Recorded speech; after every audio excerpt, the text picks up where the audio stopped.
তাহলে বলো, আজকের সারাটা দিন তোমরা কেমন কাটালে? আজকে তো রাখি পূর্ণিমা, তাই সবাইকে শুভ রাখি পূর্ণিমা, হ্যাপি রক্ষাবন্ধন। ভগবানের কাছে প্রার্থনা করি যাতে আজকের দিনে সকল বোন এবং দিদিদের সকল আবদার পূরণ হয়, আর সকল ভাই এবং দাদাদের ভগবান যাতে পকেট ফাঁকা করার অনেক অনেক শক্তি দেয়।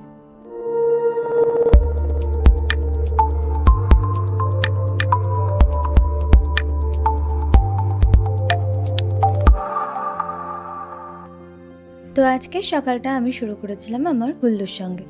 ফার্স্টে এই সকাল সকাল গুল্লুকে স্নান করিয়ে ওকে একটু সাজুগুজু করিয়ে দিলাম। আচ্ছা তোমরা বলো তো ওকে ঠিক কেমন লাগছে? সব থেকে বেশি সমস্যা কি জানো তো? ওর মাথায় এই ফুলটা লাগানো। এর আগের বার তো প্রায় ওর সাথে আমার মারপিটই হয়ে গেছিলো এই ফুলটা লাগানো নিয়ে। আর তারপরে আমি আমার সব রাখিগুলোকে একটু সুন্দর করে সাজিয়ে নিচ্ছিলাম। আমার প্রচুর রাখি, বিশ্বাস করো।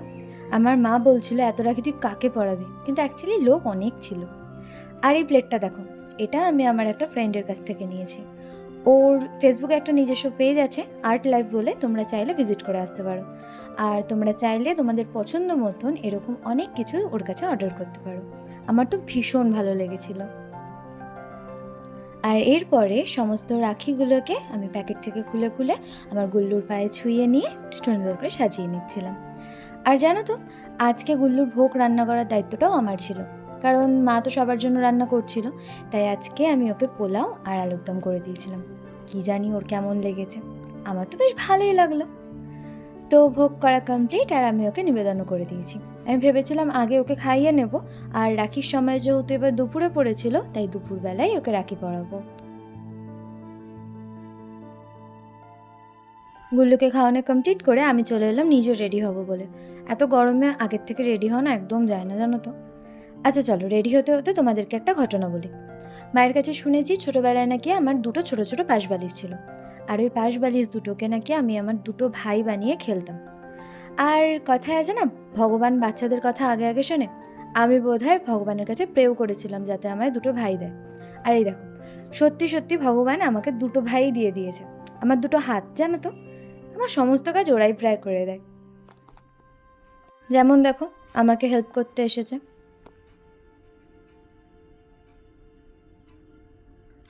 আমি তো রেডি, তোমরা বলো আমাকে কেমন লাগছে?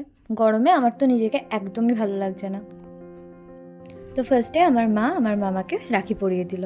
মামা যেহেতু চলে যাবে, কাজে যাবে, তাই জন্য ফার্স্টে মা কমপ্লিট করে নিল রাখি পরানো।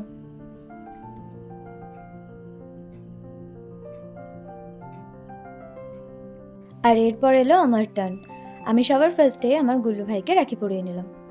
জানো তো, আমি না মাকে জিজ্ঞেস করছিলাম, ও তো আমার থেকে ছোট, তাই না, আমি ওর কাছে গিফট চাইবো নাকি আমি গিফট দেবো, নিজেও বুঝতে পারছিলাম না।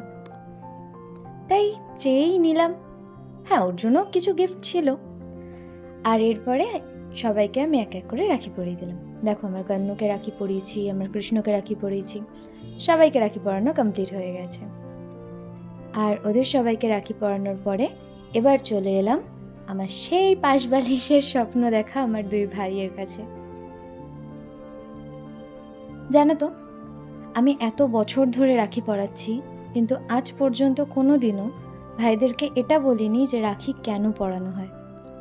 ওদেরকে জিজ্ঞেস করেছিলাম, ওরা নিজেরাই বলল যে রাখি পরায় কারণ যাতে ওরা আমাদেরকে রক্ষা করতে পারে।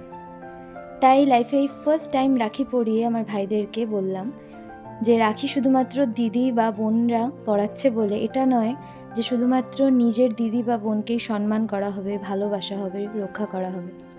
ইনফ্যাক্ট রাখি আমরা পরাচ্ছি এর মানে এটা যাতে পৃথিবীর প্রত্যেকটা মেয়েকে সমানভাবে সম্মান করতে পারে, রক্ষা করতে পারে। কোনো একটা ঘটনা ঘটার পরে আমরা তো প্রতিবাদ করতে পারি, কিন্তু পরিবর্তনের কি হবে? পরিবর্তন তো গোড়া থেকেই দরকার, তাই না? তাই এই ছোট্ট চেষ্টাটা এই প্রথমবার করলাম। রাখিতে হাসি, মজা, খাওয়া দাওয়া, গিফট দেওয়া নেওয়া সবই তো হয়, কিন্তু রাখির যে আসল দায়িত্ব সেটাও তো জানিয়ে দিতে হয়, বলো। তাই জন্য এবছর না হয় জানিয়েই দিলাম। আর এই দেখো, এ কিন্তু অ্যাকচুয়ালি আমার বহু দূরের কোনো সম্পর্কের ভাইপো হয়, বাট যেহেতু আমার থেকে বয়সে বড়, তাই জন্য ওর শখ হয়েছে ও নাকি আমার দাদা হবে। তো ভালো কথা হয়েছে দাদা, তাই জন্য আমি ওকে রাখি পরাই আর ভাইফোঁটা দিই। তাই আমি ওকে বলছিলাম যে আমি তোকে আশীর্বাদ করব নাকি তোর থেকে আশীর্বাদ নেব। আর এই হলো আমার ছোট্ট বোন, ও আমার বোনও হয়, বাট তবুও আমি ওকে রাখি পরাই। দেখো কত সুন্দর করে রাখি পরতে বসেও পড়েছে। আর ওকে তো মিষ্টি দেওয়া যাবে না, তাই ওর জন্য ছানা নিয়ে এসেছিলাম। আর আমার দাদা সবার লাস্টে এসেছিলো, যেই সময় আমি আর পারছিলাম না, নিজে চেঞ্জ হয়ে গেছি। চেঞ্জ করে তারপর আমার এই দুর্দশাগ্রস্ত অবস্থা, তখন ও এসেছে আমার কাছে রাখি পরতে। ভাবা যায় বলো তো? আর সবাই আমাকে একই আশীর্বাদ করেছে আমার বিয়ের জন্য। আর এই দেখো আমার ছোট ছোট আরও কিছু ভাই বোন। আর এটা হচ্ছে আমার দাদু। দাদু থাকাকালীন দাদুকে আমি প্রত্যেক বছর রাখি পরাতাম। আর মামারা এসছে অনেক লেটে। আমার মা রীতিমতন ভাবছিল এবার ঘুমিয়েই পড়বে, তো তখনই আমার মামারা এসছে, আর মা মামাদেরকে তখন রাখি পরালো। সারাদিন অনেক খাটাখাটনি হয়েছে, এবার একটু খাওয়া দাওয়া তো দরকার বলো, তাই আমি খাওয়া দাওয়া নিয়ে বসে পড়েছি। আর পাচ্ছিলাম না জানো তো। এরপরে ছিল আমার মায়ের বানানো স্পেশাল দই বড়া। সমস্ত কিছু খাওয়া দাওয়া কমপ্লিট। আর আজকে প্রচুর মজা করেছি, প্রচুর হাসি ঠাট্টা হয়েছে।